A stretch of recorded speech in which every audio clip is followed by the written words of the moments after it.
Can you maybe name one artist that really influenced you, or that you really look up to, which you, maybe composition-wise, that you...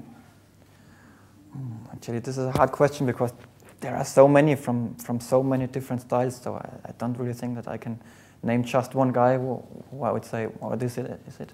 Okay. Because there's so much alike from so many different players. So I don't think I can give an exact answer here. But maybe then to put it more towards yourself, because Necrophagius as well as Obscura are pretty complex. Yes, right. Songwriting structures, songs. Yes.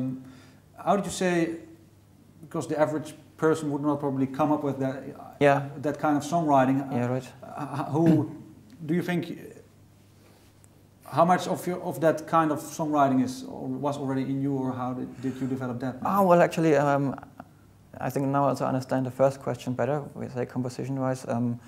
I think Dream Theater, I always liked Dream Theater very much.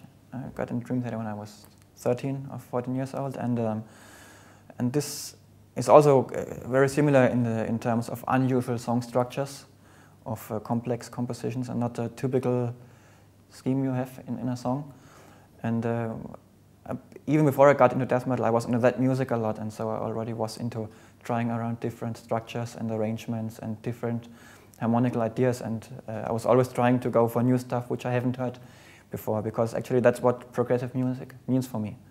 So I think even before I played Necrophagius and Obscura, this already was something I wanted to do. Maybe not in that extreme style of music, but I think this was the direction I wanted to take in terms of the complexity of the music. But how far you think within this genre you can take it? Are there no boundaries, you'd say? Yeah, well, actually, what I think is most important is to keep the song compact and have it a song and keep a natural flow, and not try to get as complex as possible or as technical as possible just for the sake of it. I think if you have a lot of technique and you know a lot about harmony and theory, then you can go a lot further than you would be able to if you don't know that much. And I don't know. I don't think that there are any boundaries to a style. Actually, I think there shouldn't be. Actually, I don't think this is just death metal, and so we have to can only move inside of those boundaries.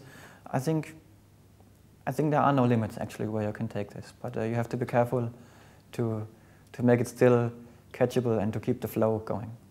Okay, and within Obscura, to focus on that, you'll bring in your own writing elements. But yeah, sure. Who is overlooking? Who's the one who says, well, this is enough maybe for this song? What time you think we have enough ingredients to finish this song? Actually, I think that the last instance, at least on the Cosmogenesis record, was Hannes, I think, because he has a very natural understanding of arranging a song. And so also when I wrote a song, I sent it to Hannes, and he pretty much kept the song the way it is, but he would say maybe, okay, this riff is repeated too often, maybe we cut this one out there, or maybe we take this break out. And so he sometimes changes a little in the end arrangements, and then he sends it around per email to everybody.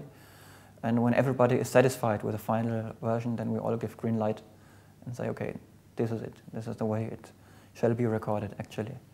Because can you remember what it's Stefan, the previous members, they had to quit Obscura due to studies? Mainly because they couldn't focus enough on the band anymore, because they were either more focused on other projects or too busy with their studies, and so Stefan wanted to take the next step, and it wasn't possible anymore with the old members, so he decided to do a new start, actually.